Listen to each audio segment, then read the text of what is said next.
Limit हम first year का लगा लेते हैं तो 12 की कंटिन्यूटी सततता हम लोग जान सकते हैं। अब ये सीमा निकालने के लिए भाई आपको कई तरीके आने चाहिए, इसमें कुछ बेसिक फार्मूले भी आने चाहिए और बेसिक फार्मूले की बात छोड़ो, अवकलन थोड़ा सा आना चाहिए। तो इसमें अवकलन जो लोग जानते हैं उनके लिए तो बेहतर है, जो लोग नहीं जानते हो थोड़ा सा समझ लें। डिफरेंशिएशन एक हिंदी का चैप्टर होता है, अगर इसको यूज किया जाए तो हमारा लिमिट बहुत आसान हो जाता है। हम लोग अवकलन में कितने बेसिक अवकलन आ सकते हैं जी? 18। y इक्वल टू अगर x के पावर n टाइप है, n मतलब कोई नंबर, तो इसका अवकलन क्या होता है? dy by dx। मतलब y का x के रिस्पेक्ट में अवकलन क्या होता है? ये पावर आगे कर देते हैं और x पे पावर n माइनस 1 एक पावर कम कर लेते हैं। अगर y इक्वल टू e पे पावर x है तो इसका differentiation dy by dx e पे पावर x ही आता है। अगर y इक्वल टू कांस्टेंट कोई है के मतलब कांस्टेंट, तो dy by dx कितना हो जाता है? 0। और y इक्वल टू a पे पावर x है, a पे power x log x, a पे power x into log e a। Formula की आदत है यार, मैंने याद था उसका जी मैंने ये बराबर 1/x। log x का क्या होता है? 1/x और log a base two x चल रहा है तो dy by dx होता है 1/x log a। ये कितने में? नहीं 12 का नहीं आएगा तो लिमिट नहीं लगेगा, या तो फिर 11 की बेसिक लिमिट लगाओगे तो लगा नहीं पाओगे। हाँ 12 का अवकलन जानते हो 22 नंबर है, मतलब हाँ 22 अवकलन समाकलन 44 नंबर, आधा मैथ अवकलन समाकलन इंटर में, तो उसका अवकलन का कुछ हिस्सा अगर जानोगे तब फर्स्ट ईयर का लिमिट लग जाएगा और जब लिमिट लग जाएगा तो फिर सेकंड ईयर का कॉन्टिन्यूटी लग जाएगा। 22 नहीं है, समाकलन नहीं करेगा, अवकलन नहीं आएगा तो मतलब इसके आगे का जो 22 है वो इसी 22 से आता है। अब इंटर में कोई पढ़ाएगा आपको तो पढ़ लेना, हमारा जो यहाँ थोड़ा सा काम वो पढ़ा दे रहे हैं सिर्फ फर्स्ट ईयर के लिए। फाउंडेशन में आए तो 3 मार्च में ही पढ़ाते हैं हम लोग।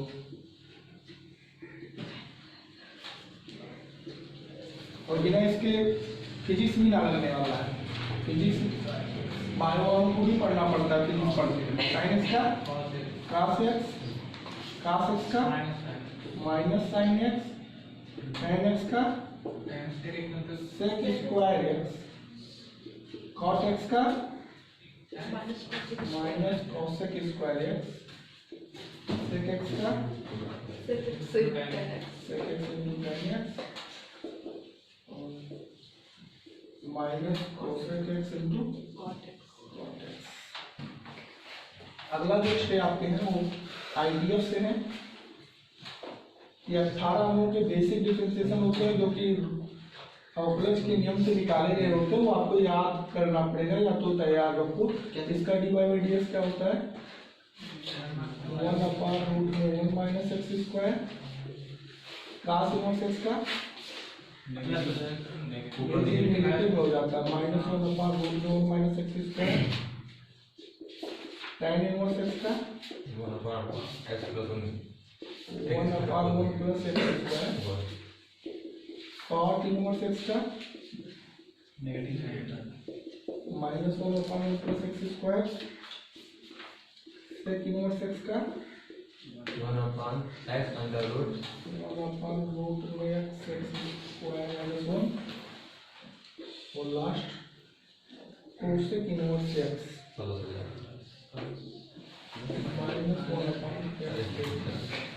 चौथाई का ख्याल लगेगा। आपको पता होना चाहिए कि डिफरेंशिएशन जो होता है आप खाली सुनते रहो, और इंटर वाले तो बहुत पढ़े हैं चीजें, सिर्फ फर्स्ट ईयर को ही याद दिलाने के लिए बताया जा रहा है। याद मायने रखना, हमारी मैथमेटिक्स जो चलती है वो कई फंक्शनों पे चलती है। इस फंक्शन और इस फंक्शन को लोग अलजेब्रिक फंक्शन या बीजगणितीय फंक्शन कहते हैं, इसको और इसको एक्सपोनेंशियल फंक्शन या घातांकी फलन कहते हैं। इन दोनों को लघुगणकीय फलन या लाभार्थी फलन कहते हैं, फंक्शन कहते हैं। इसको त्रिकोणमितीय फलन कहते हैं, ट्रिग्नोमेट्रिकल फंक्शन। और ये मैथ में आपको आईटी है, पैंतलों त्रिकोणमितीय फलन होता है। इनके ग्राफ्स आपको ड्रा करने फलन फंक्शन बताए होंगे तो सबका ग्राफ बताया होगा, लोगेन, रेंज, डिफरेंशिएबिलिटी, कंटिन्यूटी। बट यहाँ पे डिफरेंशिएशन जानना है। डिफरेंशिएशन के बाद में आपको रूल्स जानने हैं, तो रूल्स हम एग्जाम्पल से ही बताएंगे, ध्यान से देखना। आपको जो लिमिट में जरूरत है वो बहुत हाई लेवल का डिफरेंशिएशन नहीं जरूरत है, बहुत ही लो लेवल के डिफरेंशिएशन से काम चल जाता है। जैसे y इक्वल टू अगर मिल दें x पे पावर 6 माइनस 2 पे पावर x और हम इसको डिफरेंशिएट करो तो आप करोगे dy बाई dx। y का क्या हो जाएगा? y का डिफरेंशिएशन मतलब dy बाई dx। x पे 6 है, ये इस रूल पे जाएगा, 6 आगे आएगा, उस पे 5 बचेगा। एक कम करने की बात कर रहा है, जो n पावर उसे आगे कर दो, उस पे एक पावर कम कर दो। और ये 2 पे पावर x है, 2 पे पावर x मतलब ये, तो कह रहा है 2 पे x लिख दो और log e 2 लिख दो। एक एक आगे 2 कर रहा है, जहाँ a और 2 है, तो ये आपका डिफरेंशिएशन हो चुका है। दूसरा आप ध्यान से देखो, जैसे y इक्वल टू लिखा है 3 sin x minus x cube, कहेंगे इसका dy बाई dx क्या होगा? 3 ये तो मल्टीप्लाई में है और साइन एक्स का मल्टीप्लाई, 3 साइन एक्स का 3 cos x, साइन एक्स का cos x होगा कहेंगे, और माइनस x क्यूब का यहाँ से 3 आगे आ जाएगा और x की स्क्वायर। क्या मान लीजिए हम अगला एग्जांपल दें, y को टू लिखा है 2 sin इनवर्स x प्लस 5 4। समझ में आओ तो अगर हम डिफरेंशिएशन कर रहे हैं तो मेरी का रूल को ले रहे हैं, 2 तो आगे मल्टीप्लाई होंगे, साइन इनवर्स x का यहाँ लिखा हुआ है, उसको 1 निकाल देंगे डिफरेंशिएशन, और माइनस 4 एक कांस्टेंट नंबर है, कांस्टेंट का डिफरेंशिएशन 0 होता है, मतलब 2/√3 और माइनस x²। तो आपको पहले नंबर तो डिफरेंशिएशन लगाने के लिए 18 दिमाग में सेटअप होना चाहिए, और फिर आप डिफरेंशिएट नॉर्मली कर सकते हो। डिफरेंशिएशन इतना छोटा नहीं है, पढ़ोगे तो कम से कम इंटर में 20 दिन लगेगा, लेकिन अभी हम नॉर्मली सिर्फ बता रहे हैं। y को टू जैसे कहीं पे लिखा है x cube plus 6x² upon log x, तो हम लिखेंगे dy बाई dx क्या होगा? x क्यूब यहाँ से लगेगा 3x², 3 आगे आएगा x पे 2, ये भी यहीं से लगेगा, 2 आगे आएगा 12 हो जाएगा, 6 दूनी 12, x एक पावर बचेगा, तो log x का वैल्यू दिया हुआ है बाई x। डिफरेंशिएशन समझ पाए कैसे कर रहे हैं? इन्हीं 18 को ला के कर रहे हैं। बात आती है नेक्स्ट, अगर कभी हमारा मल्टीप्लाई फॉर्म में आ गया, जैसे y इक्वल टू आ गया x इंटू 10x, तो यहाँ प्लस नहीं एक कर लोगे, जैसे अभी क्या था, बीच में प्लस या माइनस था तो अलग अलग करते थे। यहाँ पे मल्टीप्लाई रूल में क्या होता है, हम फर्स्ट फंक्शन को नोट कर देते हैं फर्स्ट, इंटू दूसरे को डिफरेंशिएट 10 का प्लस, इस बार दूसरे को नोट कर देते हैं सेम, और पहले का x का क्या हो जाएगा, x पे पावर 1 है तो एक आगे लाओ, उस पे पावर 0 हो जाएगा, तो खत्म हो जाएगा, एक आया, x का डिफरेंशिएशन नहीं हो जाता तो क्या आ जाएगा, x sec² x और प्लस कैसे नोट किया, पहले को लिखे दूसरे का डिफरेंशिएशन, दूसरे को लिखे पहले का डिफरेंशिएशन, पहला नोट किया दूसरे का डिफरेंशिएशन प्लस दूसरे को नोट किया पहले का डिफरेंशिएशन। कब? जब दो फंक्शनों में मल्टीप्लाई चलेगा, और जब दोनों में माइनस प्लस चले तो अपना अलग अलग कर सकते हो। समझ में आ जाइए, तो इस एग्जांपल को रूल किया एग्जांपल करके नोट कर लीजिए, फास्ट नोट करना होगा, लिमिट आपको बता दें।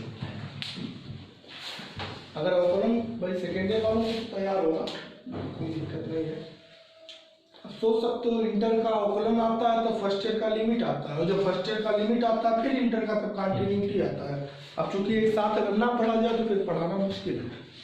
यही वजह है कि हम लोग जो फाउंडेशन में पढ़ाते हैं वो 11-12 साथ पढ़ाते हैं, उसमें आप कटौती नहीं कर सकते कि हमें 11 पढ़ना है कि 12 पढ़ना। पढ़ना तो दोनों पढ़ना है तो नहीं पढ़ना। देखो हम लोग की लिमिट्स जब सॉल्व करते हैं, क्योंकि आपको पता है कंटिन्यूटी पता करने के लिए आपको दो लिमिट पता करना है, एक तो एग्जैक्ट वैल्यू पता करना है और एक एलएचएल, और एक तीनों बराबर आएगा तो इंटर के लेवल पे कॉन्टिन्यूअस फंक्शन बोला जाता है। अगर वो नहीं आ रहा है तो कॉन्टिन्यूअस नहीं, बट लिमिट फाइंड करने के लिए हमें लिमिट कई तरह से मिल सकते हैं। अब लिमिट जब आपको मिल रहा होगा, जैसे हम एक प्रॉब्लम लिख रहे हैं, लिमिट h टेंड्स टू 0 और यहाँ लिखा है 3 - h का होल स्क्वायर। अब ये बताओ अगर h equal to h tends to 0 का मतलब h लगभग 0 ही है, थोड़ा सा है लेकिन जीरो ही है। अगर हम यहाँ पे जीरो पुट कर दे तो कोई फंक्शन में दिक्कत आएगी? मतलब मैथ के हिसाब से वो डिफाइन होगा कि नहीं होगा? मतलब वहाँ जीरो का पुट कर रहे हैं तो 3 माइनस जीरो का स्क्वायर कभी जिंदगी में की हो? मैथ में ऐसा कैलकुलेशन नहीं की हो? मतलब वो डिफाइंड है। तो 3 का स्क्वायर मतलब कितना आ जाएगा? 9 आएगा। अगला देखना,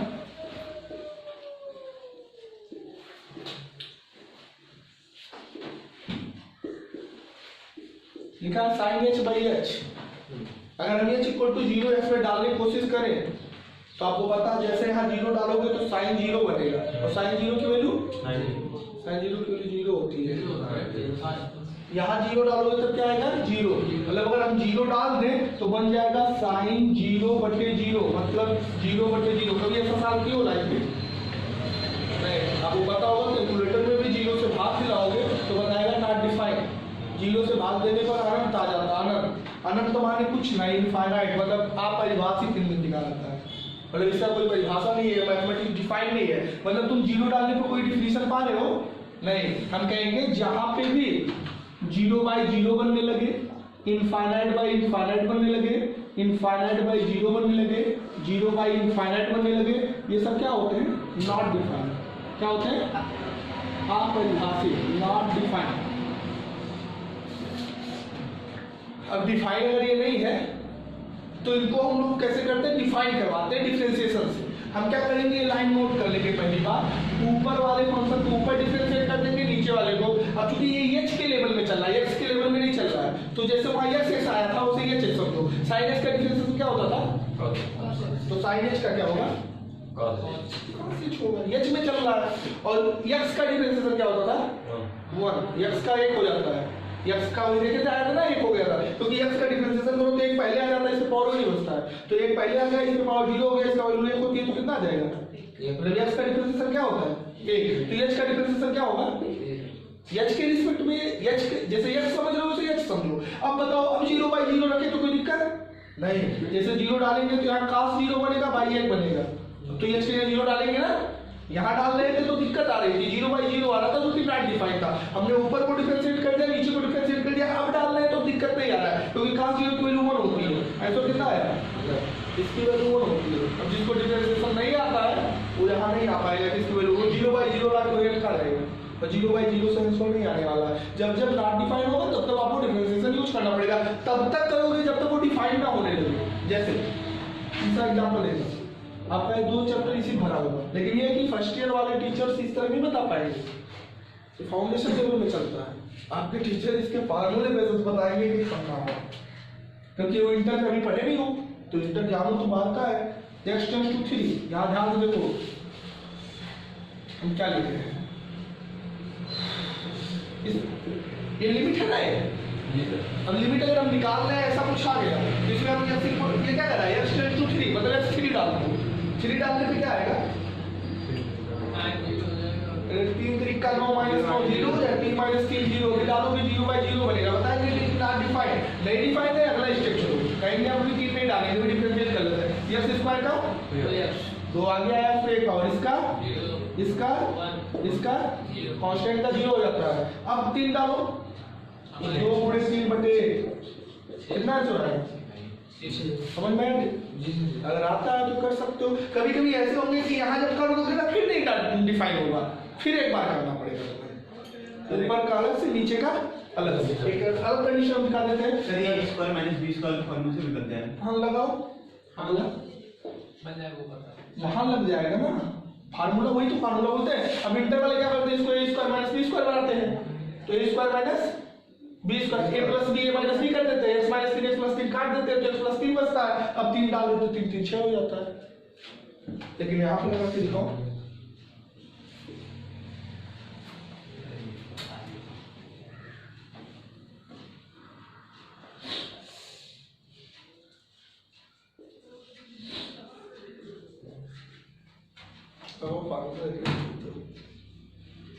तो यहाँ तो फार्मूला बन रहा था। यहाँ कोई ये क्या करना है कि सर इसको हम चाहें तो ऐसा कर सकते हैं, x माइनस 3 और x प्लस 3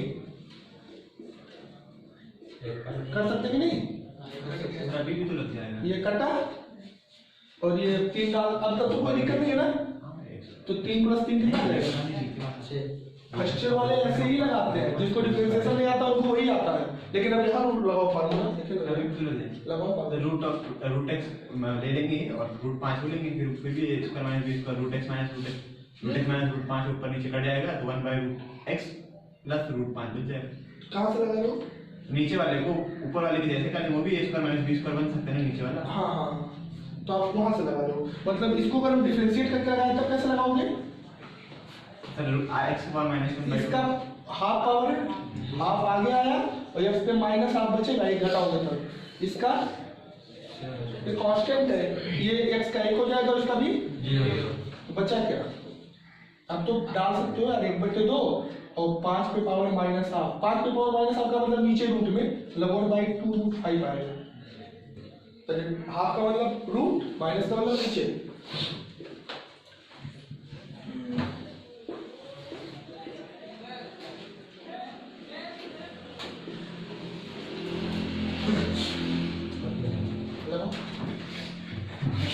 हमेशा तो लगता है आप जिस मेथड से जा रहे हो हमको आता वो चीजें तो हमसे नहीं बता दिए होते। मेरा हर कोई सवाल इससे थोड़ी तो फिर हमें वैसे नियम को पढ़ने से क्या फायदा? हर कोई सवाल एल्फाबेट नहीं लगता है। मिला जुला के हमें तो उन चीजों को पढ़ने से क्या फायदा जिससे कि हम आधे ही काम कर पाएंगे। तो हम छोटा छोटा स्क्वायर वाला दे देते तो सबको ही प्लस बी का होल स्क्वायर पता है। नाम डिफाइन करेंगे कि नहीं? 3 डालोगे 3 1 4 का रूट 2 निकलेगा, 2 - 2 0 और यहाँ पे 3 क्लिक करना -9 0 होगा ना। लेकिन यहाँ हमारा कोई प्रॉब्लम नहीं है, ये कहेगा कि हमारे रूल के अकॉर्डिंग इसको हम हाफ आगे लाएंगे और x प्लस 1 पे पावर माइनस हाफ बचेगा, क्योंकि जानते हो ना इसको फिर से डिफरेंशिएट करना पड़ता है चेन रूल के अकॉर्डिंग, तो 1 से मल्टीप्लाई करो चाहे ना करो, इसका 0 हो जाएगा, इसका 2x हो जाएगा और इसका 0 हो जाएगा डिफरेंशिएशन। हमने इसका सबका डिफरेंशिएट कर दिया। अब 3 पुट कर रहे तो क्या आ जाएगा? हाफ 3 1 4 पे पावर माइनस हाफ, इधर 0 हो चुका है अपॉन 2 × 3। आपको पता होगा 6 भी इसको ले आओ तो 12 ये तो नीचे आ जाएगा और ये 4 पे पावर माइनस 1/√4 लिख सकते हैं, मतलब 1/24 आएगा, ये 2 निकलेगा 24, मतलब इसकी आंसर 1/24 आ रही है। अब अगर ये निकालना जानते हो तो वहाँ तीनों निकाल लेना, बराबर आ जाए तो कॉन्टिन्यूअस।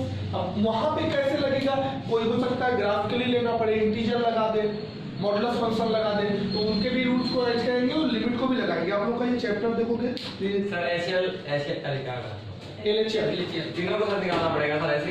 अब वहाँ भी कंडीशन लिमिट आएगा, LHL और RHL की लिमिट है ना, अब जानते हो ना लिमिट एक्सटेंशन 0 करके लिखते हैं। अब वो लिमिट अगर देखने में लग रहा है कि सादा सादा रखो आंसर आ जा रहा है तो क्या दिक्कत है? नहीं आ रहा है तो हॉस्पिटल से कराओ, मतलब इस तरह कराओ। नहीं आता तो हो सकता है रूल लगे कोई, जैसे मॉडुलस फंक्शन है, ग्रेटेस्ट इंटीजर है, आप जानते हो 2 - h हो जाए तो थोड़ा सा घटने से 1.99 से 1 हो जाता है, वो ग्रेटेस्ट इंटीजर की प्रॉपर्टी है। तो वहाँ कोई अगर प्रॉपर्टी ऐड हो रहा है ग्राफिकल या फंक्शनल तो यूज करो, वरना फिर लिमिट तो ये अपना बताएगा अगर इसकी कंडीशन में होगा। जैसे ये देखोगे ये पूरा का पूरा चैप्टर उसकी बेस पे है, इसी सब चैप्टर सर ये आपके जो रूल्स लगाए गए डिफरेंशिएशन के रूल से नहीं लगाए, ये आपके रूल से लगा, तो इस रूल से लगाएंगे सब इसमें ट्राई करके आना कल